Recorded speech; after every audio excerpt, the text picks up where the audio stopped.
Start பண்ணுவோம். உங்களுக்கு நான் அடுத்த ரெக்கார்டிங் இன்ஷா அல்லாஹ் இன்னொரு கதையினூடாக இன்னொரு கதையினூடாக இதை நான் ஆரம்பம் செய்கிறேன்.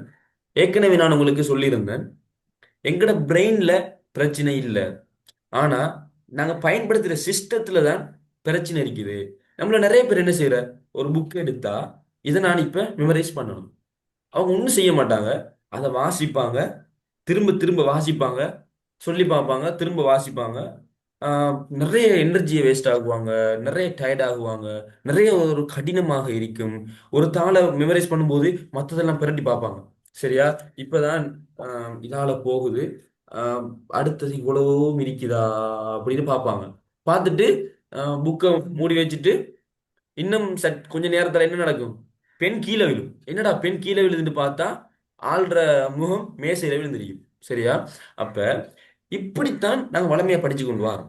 ஆனா இல்ல, நாங்க படிக்கிற ஒரு சிஸ்டம், ஒரு ஒரு மெத்தடாலஜிய மாத்தினு சொன்னா எங்களால நிறைய விஷயங்களை மெமரைஸ் பண்ண இயலும் அப்படிங்கிற ஒரு விஷயத்தை நான் உங்களுக்கு ஏற்கனவே சொல்லியிருந்தேன்.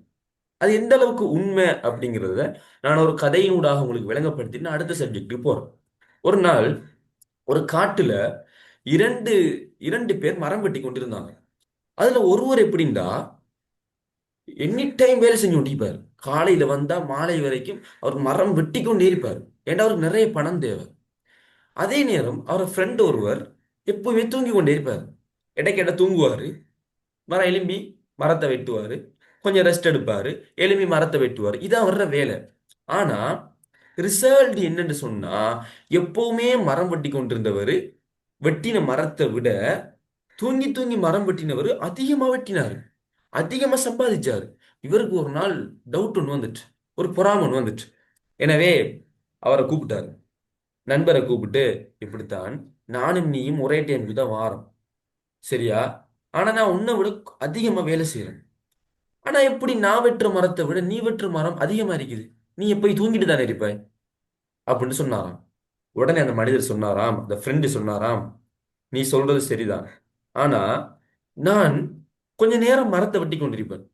என்னை களைப்படைந்தா என் உடம்புக்கு இன்னும் சக்தியை கொடுக்கறதுக்காக, எனக்கு அந்த டெக்னிக் தெரியும். அவர் சொல்றாரு, சக்தியை கொடுக்கறதுக்காக நான் கொஞ்சம் தூங்குவேன், திரும்ப எழும்புவேன். அப்ப எனக்கு கொஞ்சம் எனர்ஜி கிடைச்சிருக்கு. நான் திரும்ப மரத்தை வெட்டுவேன், கொஞ்சம் வேகமா வெட்டுவேன், அதிகமா வெட்டுவேன். திரும்ப என்னை களைப்படைஞ்சா நான் தூங்குவேன். அந்த நேரத்துல என் கோடாரியை நான் கொஞ்சம் தீட்டிக் கொள்வேன். சரியா? கோடாரியை கொஞ்சம் தீட்டிக் கொள்வேன். தீட்டினா அடுத்த மரம் எனக்கு டக்குன்னு வெட்டுப்படும். நான் திரும்ப ரெஸ்ட் எடுக்கும்போது உண்டு உடம்பும் சரியாகும், என் கோடாரியும் சரியாகும். எனவே என்னால ஒரு நாள்ல அதிகமான மரத்தை வெட்ட முடியுது, அதிகமாக சம்பாதிக்க முடியுது அப்படிங்கிற அந்த டெக்னிக்கை சொல்லி கொடுத்தாராம். இதை கேட்ட அந்த நண்பர் உடனடியாக அந்த டெக்னிக்கை பயன்படுத்தி அவரை போல அதிகமான மரங்கள் வெட்ட ஆரம்பிச்சாராம். இதுதான் எனக்கும் உங்களுக்குமான உதாரணம். நானும் அந்த ஒரு நண்பனை போலதான் இருந்தேன். அதாவது நிறைய படிக்கிறோமே, நிறைய வேலை செய்யறோமே, ஆனா சாதிக்க முடியாம இருக்குது, மெமரைஸ் பண்ண முடியாம இருக்குது. அந்த நேரத்துல தான் மெமரி டெக்னிக்குகளை கற்றுக்கொண்டு நானும் இதையே தொடங்கின டைம்ல நிறைய விஷயங்களை நான் கண்டு கொண்டேன். சரியா? அந்த வகையில நாங்க ஏலவல் டைம்ல நோட்ஸ் எல்லாத்தையும் நான் என்ன செய்வேன், ஷார்ட் நோட்ஸாக கன்வெர்ட் பண்ணி நம்பருக்கு ஷேப் சிஸ்டம் ஒரு முறை இருக்குது, எண்களை வச்சு ஒரு புக்கை மெமரைஸ் பண்ற ஒரு முறை. அதை சரியான முறைக்கு ப்ராக்டிஸ் பண்ணி இறைவன் நினைக்க அதை ஒரு வசப்படுத்தி தந்தான். அதன் மூலமாக, சரியா, அதன் மூலமாக இந்த நோட்ஸ் எல்லாத்தையும் மெமரைஸ் பண்ணுவேன். மெமரைஸ் பண்ணி எக்ஸாம்ல நான் விடை எழுதும் போது ஒரு கேள்வி வந்தா உடனடி என்ன செய்வேன், அந்த நம்பரை நினைப்பேன், உடனே எல்லா விடையும் ஞாபகம் வரும், டக்குன்னு விடையெல்லாம் எழுதுவேன், ஃபாஸ்டா எழுதுவேன். சில கேள்விகளுக்கு எங்கட மாமிட மகன்ட பேர்ல ஒரு விடையை மெமரைஸ் பண்ணி வச்சிருந்தேன். அதுக்கெல்லாம் சிஸ்டம் இருக்குது.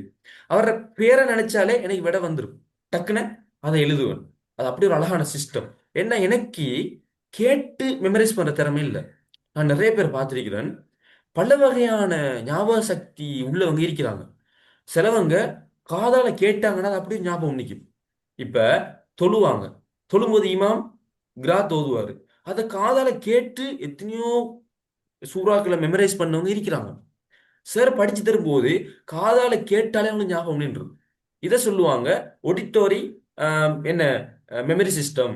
அதாவது அவங்க கேட்பதன் மூலமாக நிறைய ஞாபகம் இருக்குது. கேட்பதன் மூலமாக நிறைய ஞாபகம் இருக்குது. இன்னும் சிலர் இருக்கிறாங்க, அவங்க ஒரு விஷயத்தை புக்கை பார்த்தாங்கன்னு சொன்னா அந்த பேஜ் அப்படியே ஞாபகம் நிற்கும். எங்கட கொலிச்சில படிச்ச ஒரு பொடியன், அவன் இன்னைக்கு ஒரு முறைப்பாடு செய்ய வந்தான்.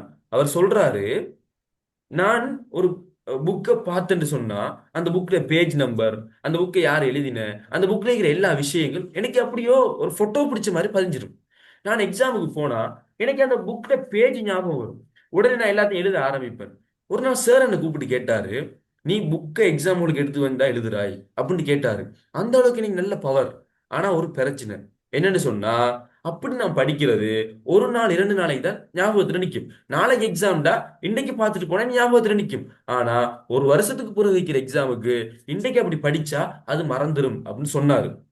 அப்ப நான் சில வழிகாட்டுதல்களை கொடுத்து அவர் அதுக்கு பிறகு 2AB எடுத்து பெரிய கொமர்ஸ்ல 1.7க்கு மேல எடுத்தாரு. சரியா? அது முக்கியமான ஒரு ஞாபக சக்தி. ஆனா அது எல்லாருக்கும் இருக்காது. முக்கியமா எனக்கு அது சுத்தமா இல்ல. சரியா? கேட்டு மெமரைஸ் பண்றது எனக்கு இல்ல. இன்னும் சிலவங்களுக்கு பார்த்து பார்வையால அவங்களுக்கு ஞாபகப்படுத்தி வச்சு கொள்வாங்க. கிராஃப் வரைஞ்சா, மைண்ட் மேப் வரைஞ்சா, அது அவங்களுக்கு நல்ல ஞாபகம் நிற்கும். அந்த திறமையும் எனக்கு ஒரு அளவுக்கு அது இருக்குது. ஆனா பெருசா இல்ல. இன்னும் சிலவங்க இருக்கிறாங்க, நிறைய பேருக்கு தெரியாத ஒரு விஷயம், பிராக்டிக்கல் மூலமாக மெமரைஸ் பண்றது. அப்படி நான் நிறைய பேரை பார்த்திருக்கிறேன். அவங்க ஏதாவது படிச்சா அதை செஞ்சு பார்ப்பாங்க. நான் கூட அரசறிவியல்ல பாராளுமன்றம் போன்ற பிற விஷயங்கள் படிச்சா, நான் மேசையெல்லாம் பாராளுமன்றம் மாதிரி போட்டு சபாநாயகர் மாதிரி இருந்து பேசி பார்த்து அப்படியெல்லாம் படிச்சிருக்கிறேன். ஆனா எனக்கு அந்த அளவுக்கு அந்த திறமை இல்லை. நார்மலாக இருந்துச்சு. ஆனா எனக்கு இருந்தது எனக்கு இருந்தது இமேஜினேஷன் பவர். இமேஜினேஷன் பவரை கொண்டு எப்படி மெமரைஸ் பண்ற இது நிறைய பேருக்கு தெரியா. நிறைய பேருக்கு இந்த திறமை இருக்குது. ஆனா இதை வச்சு எப்படி மெமரைஸ் பண்ணது தெரியா. இப்ப இதுல நீங்க 20 பேர் இருக்கிறீங்க. உங்கள்கிட்ட நான் ஒரு கேள்வி கேட்கிறேன். நீங்க இப்ப வீட்டுல இருக்கிறீங்க அல்லது எங்கேயோ இருக்கிறீங்க. வீட்டுல இருந்துட்டு உங்களுடைய ஸ்கூல்ல உங்களால பார்க்க இயலுமா? உங்களுடைய ஸ்கூல்ல நீங்க எந்த இடத்துல இருக்கிறீங்க? ஹேண்ட் ரைஸ் பண்ணுங்க. யாருக்கெல்லாம் என் ஸ்கூல் என்னால பார்க்க இயலும்? நான் இருக்கிற இடத்த பார்க்க இயலும். என் கிளாஸ் ரூம் என்னால பார்க்க இயலும். எந்த இடத்துல என்னென்ன போஸ்டர் ஒட்டிருக்கீங்கிற விஷயத்தை என்னால பார்க்க இயலும்.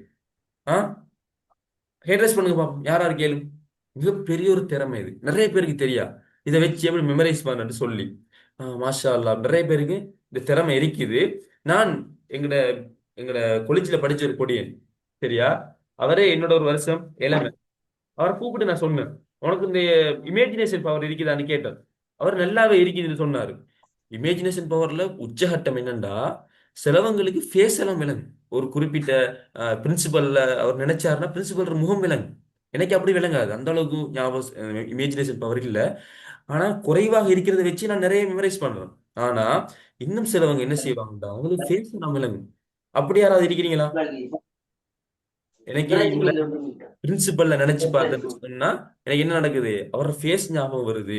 அப்படி யாராவது இருக்கீங்களா? அதெல்லாம் கொஞ்சம் அதீதமான இமேஜினேஷன் பவர். அதை வச்சு நிறைய மெமரைஸ் பண்ணலாம். அப்படி இருக்குது. சரி, ஏன் விடுங்க. நான் என்ன செஞ்சேன்டா, இப்படி ஒரு Hmm. இமேஜினேஷன் பவர் அதை வச்சு Wait, நம்மளோட மைக்க கொஞ்சம்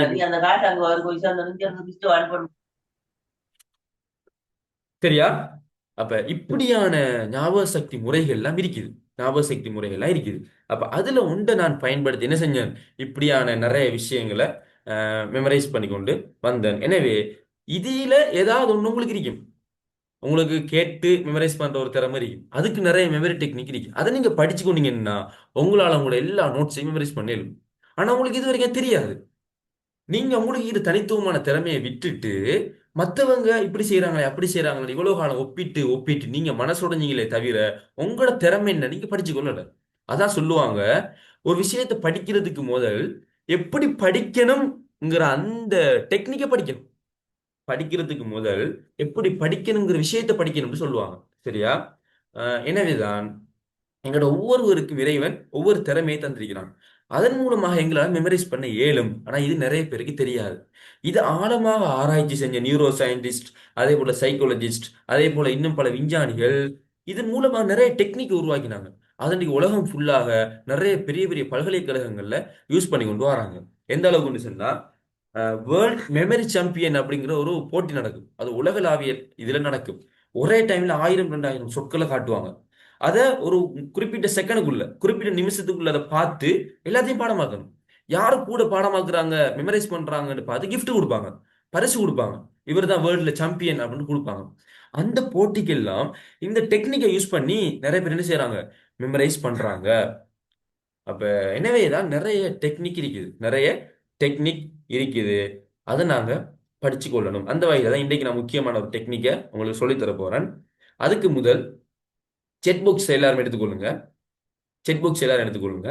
நான் உங்களுக்கு ஒரு நம்பிக்கை ஊட்டுறதுக்காக ஒரு விஷயம் செய்ய போறேன். நீங்க எனக்கு ஒவ்வொருவரும் ஒரு சொல், நீங்க பார்க்கிற உங்க வீட்டுல சிலவங்க கண்ணுக்கு முன்னால தும்பு தடி இருக்கும். அப்ப நீங்க அந்த தும்பு தடிங்கிற பேரை இதுல டைப் பண்ணுங்க. சிலவங்களோட கையில போன் இருக்கும், போனுங்கிறத டைப் பண்ணுங்க. எல்லாருமே ஒரே விஷயத்த சொல்லப்படாது. இப்ப முதலாவது யாரு என்ன சொல்றாரு பாருங்க. பார்த்துட்டு அது இல்லாத இன்னொரு பொருளை நீங்க சொல்லுங்க. அப்படி ஒரு 20 பொருளை சொல்லுங்க. நான் அதை டக்குன்னு மெமரைஸ் பண்றேன். பண்ணினதுக்கு ஓகே, நீங்க ஸ்டார்ட் பண்ணீங்க. பண்ணினதுக்கு பிறகு நான் என்ன செய்வேன், நீங்க எந்த நம்பரை குழப்பி கேட்டாலும் சொல்ற அளவுக்கு இருக்கு பாப்போம் இன்ஷா அல்லாஹ். முதலாவது, சரி நீங்க டைப் பண்ணுங்க.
எல்லாம் டைப் பண்ணுங்க, இன்னும் 20 வரல.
பதினாறு தான் டைப் பண்ணியிருக்கிறீங்க. இன்னும் எல்லாரும் டைப் பண்ணுங்க.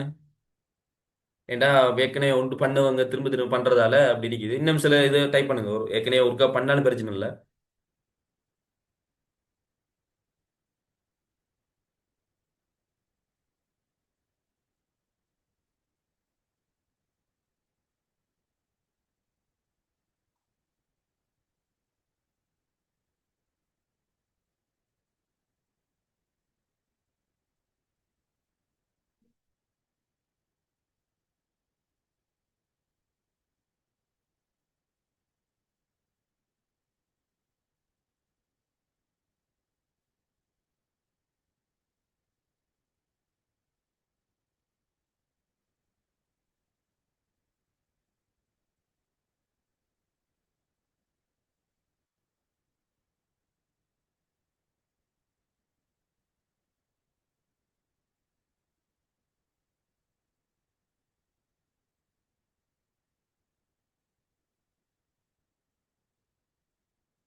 ஓகே.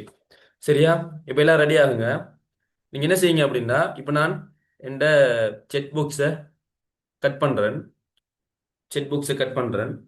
நீங்க எல்லாரும் உங்களோட செக் புக்ஸ் ஓபன் பண்ணி ஃபர்ஸ்ட் இருக்கிற 20ஐயும் பாருங்க. அதுல ஒன்று சிலது ரிப்பீட் ஆகிருக்கு. அதை விட்டுட்டு முதல் இருக்கிற 20ஐயும் நீங்க பாருங்க. நான் ஃபர்ஸ்ட் என்ன செய்ய போறேன் அப்படின்னா, ஓகே. இப்ப ஆம், சரி. இப்ப என்னால அந்த 1 இருந்து 20 வரைக்குமான அந்த சொற்களை ஓர்டராக சொல்லியலும், ஃபர்ஸ்ட் இருந்து 20 வரைக்கும் சொல்லியலும், 20 இருந்து 1 ரிவர்ஸ்லயும் சொல்லியலும், அதுல நீங்க எதை குழப்பி கேட்டாலும் அது என்னங்கிறதையும் சொல்லியலும். நான் ஜஸ்ட் என்ன செஞ்சேன், ஒரு 2 நிமிஷம் அதை பார்த்தேன், அவ்வளவுதான். சரி. இப்போ நாங்க என்ன செய்வோம் அப்படின்னா, சரி, செக் பாக்ஸ்ல கொஞ்சம் கீழே நான் ஸ்க்ரோல் பண்றேன். ஏன்னா கடைசியில் இருக்கிறதெல்லாம் 20க்கு புறவு வர்றது, அதை நான் மெமரைஸ் பண்ணல. இப்போ நீங்க ஒவ்வொரு ஆளும் என்ன செய்யணும், உங்களோட என்ன நம்பரை நான் சொல்லணும் அப்படிங்கிறத நீங்க டக்குனு டைப் பண்ணி போடுங்க. ட்ரை ஒன்று பண்ணி பார்ப்போம். சரியா? ஓகே. முதலாவதா சொல்றாங்க என்ன? நாலாவது நாலாவது வந்து புக்ஸ்.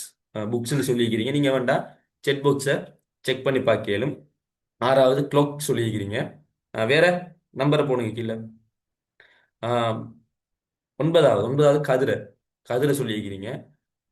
அடுத்தது 10வது கிளாஸ் சொல்லியிருக்கிறீங்க. பாருங்க, நீங்க மேலே போய் பாருங்க. 10வது கிளாஸ் சொல்லியிருக்கிறீங்க. வேற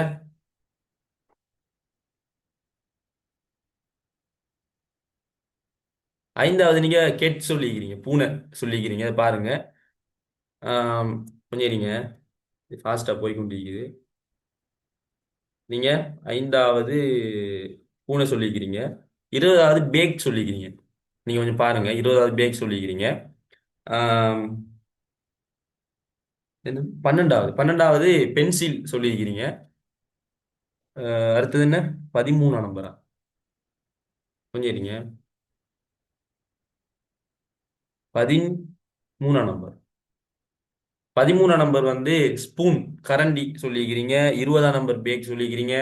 எட்டாம் நம்பர் எட்டாம் நம்பர் லேப்டாப். லேப்டாப் சொன்னீங்க. 15ஆம் நம்பர். 15ஆம் நம்பர் வந்து பென்சில். பென்சில் ஒன்று சொன்னீங்க. ஆம், எட்டாம் நம்பர். எட்டாம் நம்பர் சொன்னனே, லேப்டாப் சொன்னீங்க. 10ஆம் நம்பர் கிளாஸ். கிளாஸ் சொன்னீங்க. ஆம், அது என்னது? முதலாம் 18ஆ?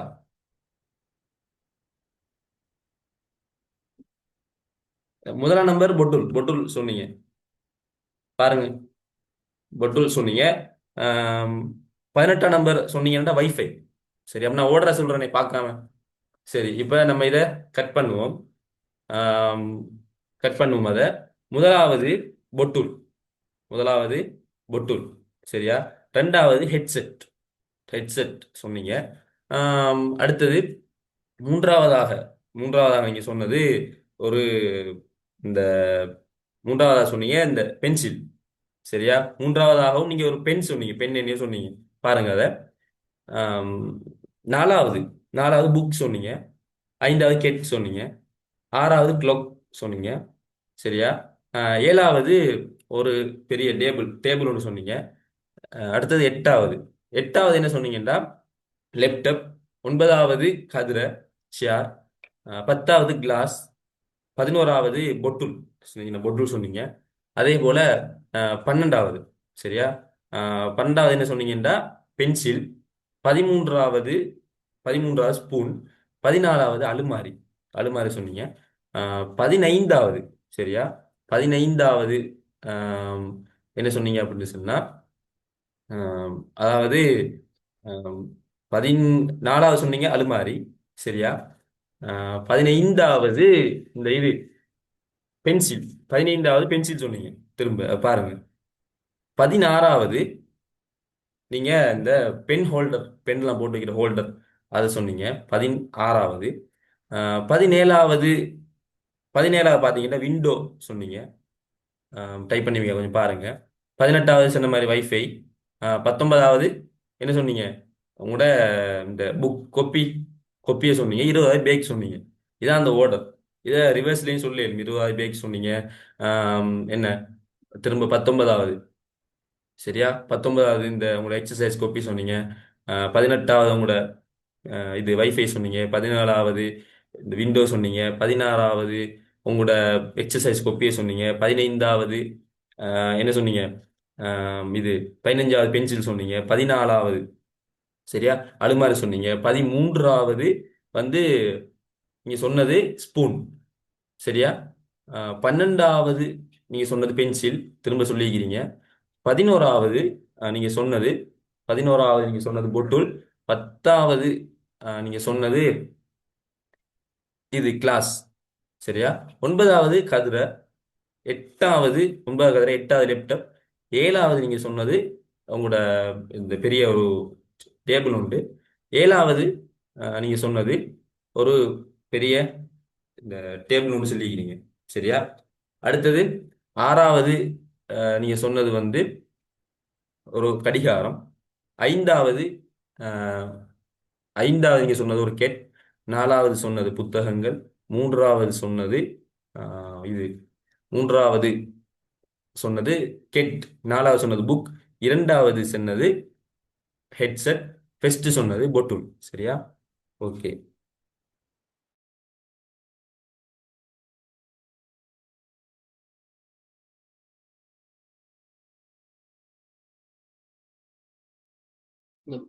இதை ப்ரோ விட மைக் மியூட் ஆகுது.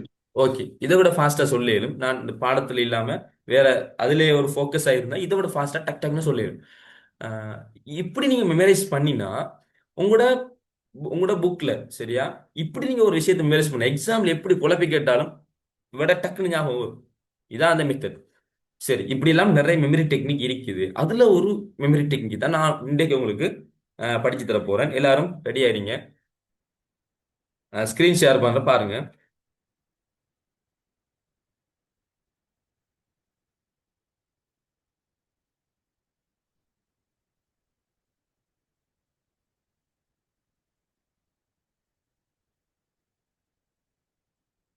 விளங்குதா ஸ்கிரீன்?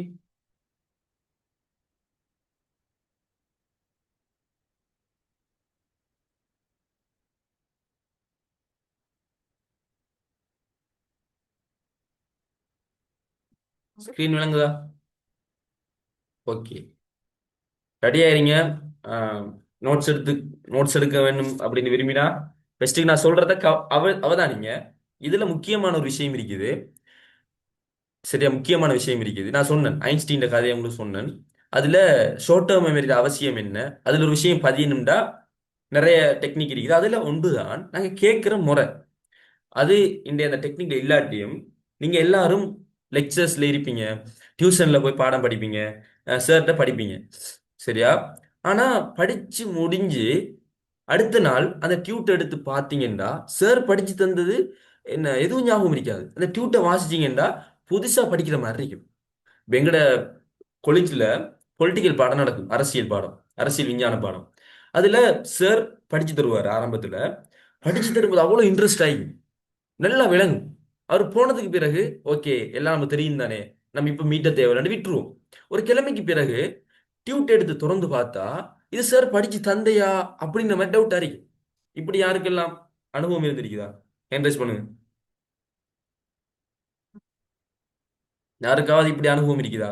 இது நம்ம படிச்சோமா?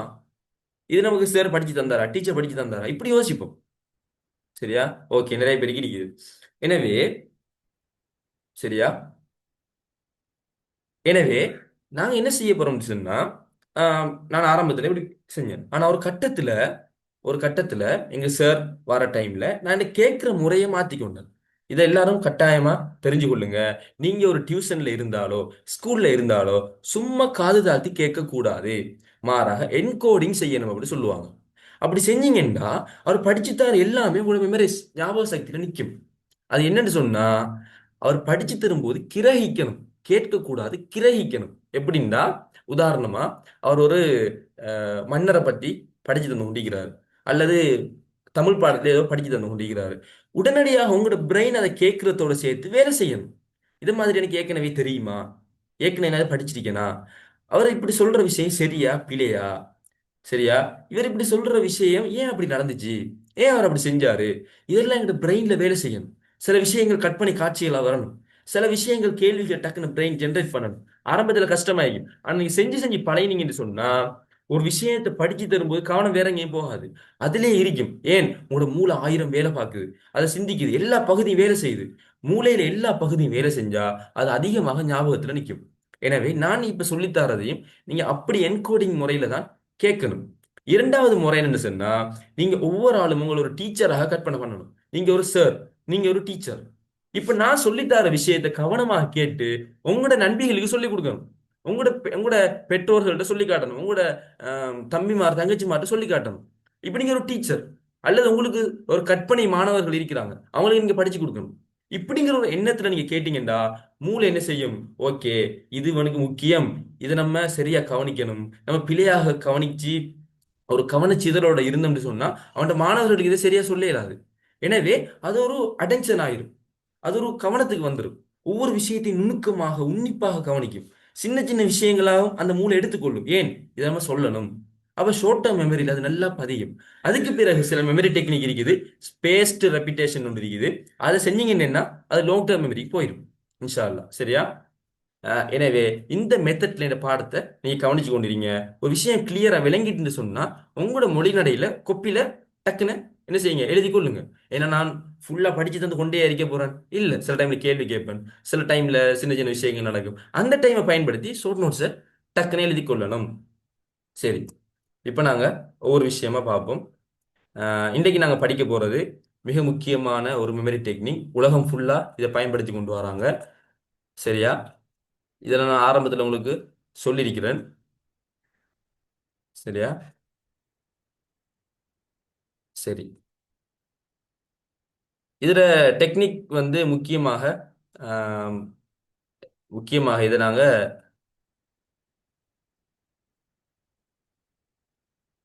பேசர் முறைன்னு சொல்லுவோம். பேசர் முறை அப்படின்னு தான் சொல்லுவோம். நல்லா கவனிச்சு கொள்ளுங்க. இதை நான் உங்களுக்கு சுருக்கமாக சொல்லித்தரேன். பேசர் முறை.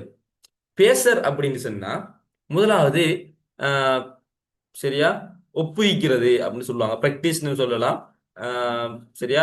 அதே போல ஏ சிஇஆர் இப்படி 5 விஷயங்கள் இருக்குது. முதலாவது செய்முறை, அடுத்தது ஒப்புவமை, அடுத்தது கருத்துரு, அடுத்தது சான்று, அடுத்தது குறிப்பு. இது ஒவ்வொன்றாக நான் கிளியரா சொல்லித்தரேன், நல்லா கவனிங்க. இன்னும் 10 நிமிஷம் இருக்குது. 10 நிமிடத்துக்குள்ள இதை நாங்க ஃபுல்லாக பார்க்க போறோம். நீங்க நல்லா கவனிச்சு கொண்டிருந்தீங்கன்னா போதும். சரி, நாங்க படிக்கிற விஷயத்துல, நாங்க ஒரு புக்ல படிக்கிறோம்னு சொன்னா அது எல்லாமே ஒரே வகையான தகவலா இருக்க மாட்டுச்சு. அதுல சில தகவல்கள் செய்முறையோட சம்பந்தப்பட்டதா இருக்கும். இன்னும் சில தகவல்கள் இன்னொரு விஷயத்துல ஒப்பிட்டு படிக்க வேண்டிய தகவல்களா இருக்கும்.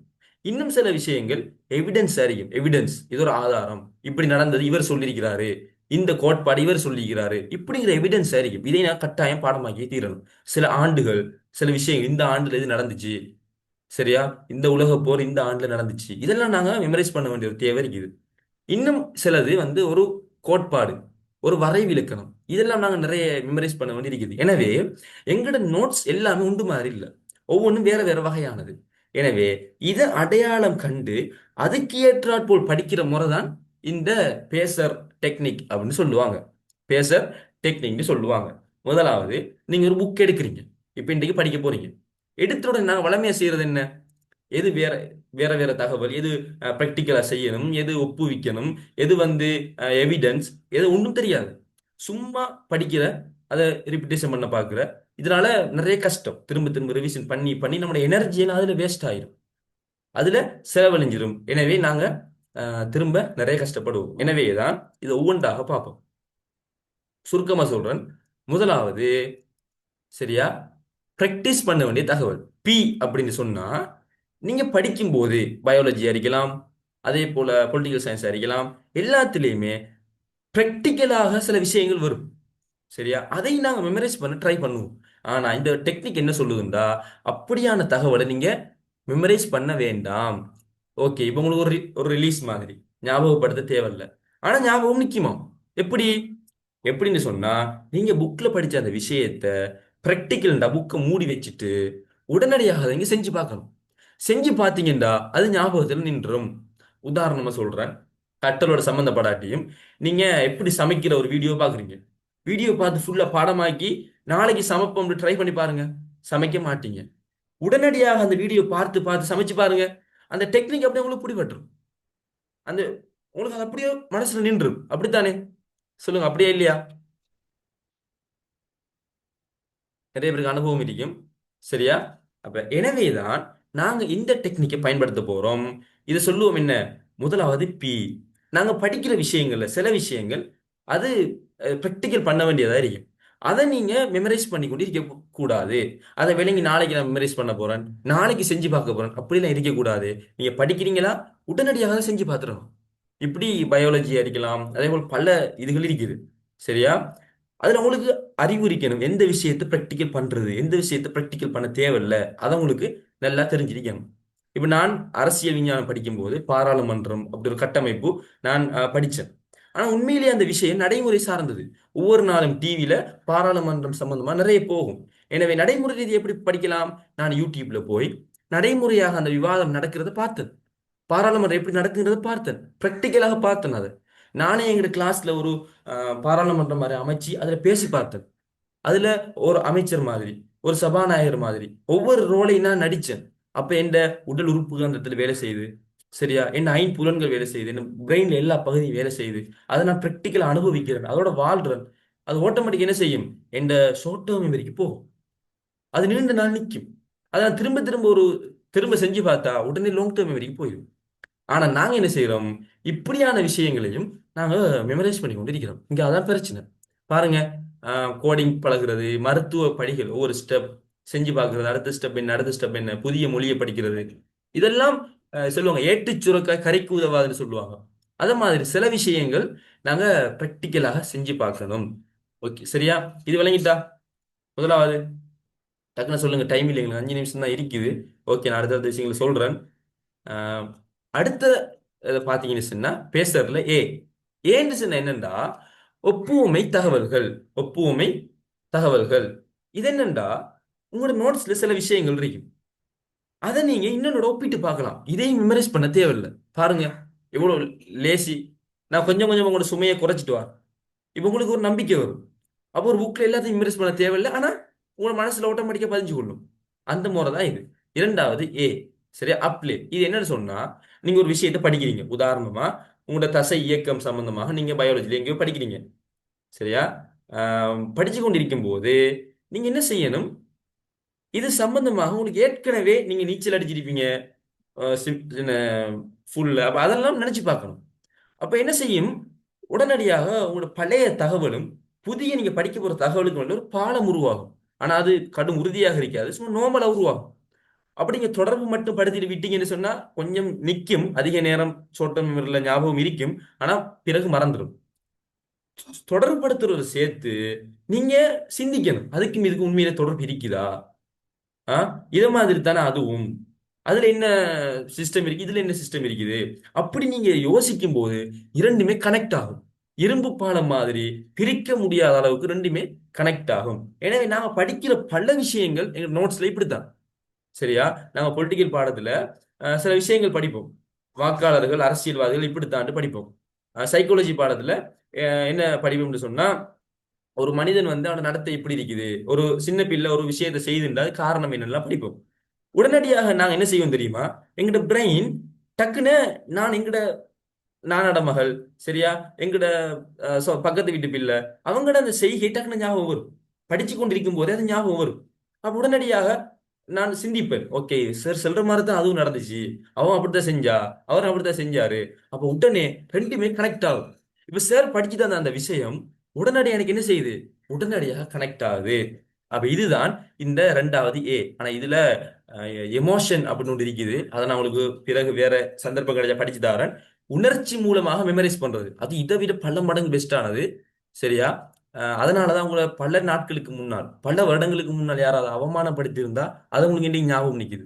பல வருடங்களுக்கு முன்னால் உங்களுக்கு நடத்தின பாராட்டு இன்றைக்கு ஞாபகம் நிக்குது. அது காரணம் என்னன்னு சொன்னா எமோஷன் மெமரி டெக்னிக். அதை நான் உங்களுக்கு பரவ சொல்லி தரேன். சரியா? எனவேதான் இதுதான் நாங்க என்ன செய்யறோம்? அப்படின்னா நாங்க படிக்கிற ஒரு விஷயத்தை ஏற்கனவே தெரிஞ்ச விஷயத்தோட எப்ளை பண்ணி பார்க்குற. இதுல இன்னும் விரிவா நிறைய விஷயம் இருக்கு, டைம் இல்லாதால நாங்க அடுத்ததுக்கு போவோம். அடுத்தது என்னன்னு சொன்னா, இது முக்கியமான விஷயம், கருத்து தகவல். இதை நீங்க பிராக்டிக்கல் பண்ணவும் மேலாது. சரியா? இதை நீங்க ஏற்கனவே ஒன்னோட ஒப்பிட்டு பார்க்கவும் மேலாது. ஏன்னா இது ஒரு பெரிய ஸ்ட்ரக்சர் உண்டு. அறிமுகம் இருக்குது, உள்ளடக்கம் இருக்குது, முடிவுரை இருக்குது. இதுல பல விஷயங்கள் இருக்குது. இதை நீங்க எப்படி இன்னொரு ஒப்பிட்டு எக்ஸாமுக்கு எடுத்துட்டு போவீங்க? எக்ஸாம்ல ஒரு கேள்வி வந்து ஸ்ட்ரக்சரா எழுதணும், ஃபுல்லா எழுதணும். இது என்ன செய்யற? இதுக்கு இருக்கிற ஒரு முறை தான் மைண்ட் மேப். சரியா? மைண்ட் மேப் மெமரி டெக்னிக் ஒன்று இருக்குது. அது விரிவான ஒரு விஷயம். அதுல அதை எப்படி உருவாக்குறது, என்ன செய்யணும், அதுல என்ன சைக்காலஜி இருக்குது, அது என்ன கலர் யூஸ் பண்ணணும், அப்படி நிறைய இருக்குது. அதை நான் வேற வேற மெமரி டெக்னிக் இதுல உங்களுக்கு சொல்லித்தரேன். இதுல நீங்க சுருக்கமா விளங்கிக் கொள்ளுங்க. நீங்க ஆஹ், அந்த படிக்கிற அந்த புக்ல இருக்கிற விஷயம் இருக்குதானே, அதுல அந்த நோட்ஸ்ல இருக்கிற மாதிரியே எழுதின வர்ற மைண்ட்ல இருக்காது. நல்லா விளங்கிக் கொள்ளுங்க. எழுதின வர்ற மைண்ட்லயோ, உங்களோட பேப்பரை திருத்த போற வர்ற மைண்ட்லயோ அந்த விஷயம் உங்களோட புக்ல இருக்கிற மாதிரி இருக்காது. மாறாக ஒரு குழம்பு இருக்கும். முக்கியமான விஷயம் என்ன, அதுக்கு அடுத்தடுத்த விஷயம் என்ன, அதுல இருக்கிற விஷயம் என்ன, அப்படிதான் அவர் மைண்ட்ல இருக்கும். ஆனா அவர் எழுதும் போது ஒழுங்குபடுத்தி உங்களுக்கு எழுதி தருவாரு. நீங்க என்ன செய்றீங்க தெரியுமா? ஒழுங்குபடுத்தி இருக்கிற அப்படியோ மெமரைஸ் பண்ண ட்ரை பண்றீங்க.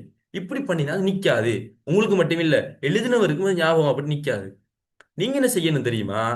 அவரோட மைண்டுக்குள்ள இருக்கிற மாதிரி நீங்களும் அதை மைண்ட் மேப்பாக மாற்றி, இன்னைக்கு நிறைய டெக்னாலஜியில வந்துட்டு மைண்ட் மேப் உருவாக்குறதுக்கு நான் அப்புறம் சொல்லித்தரேன். மைண்ட் மேப்பாக மாற்றி அதை நீங்க உங்க மனசுக்குள்ள எடுக்கணும். எடுத்துட்டு விடை எழுதுற ஓடரை மட்டும் நீங்க படிச்சு கொண்டீங்கடா, அதை வச்சு என்ன செய்யலாம்? உங்களோட விடையை உருவாக்க முடியும். இப்போ ஒரு நிமிஷத்தால இது முடிய போகுது.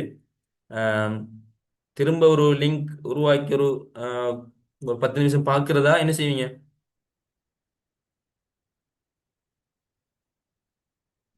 இன்னொரு லிங்க் உருவாக்குவா?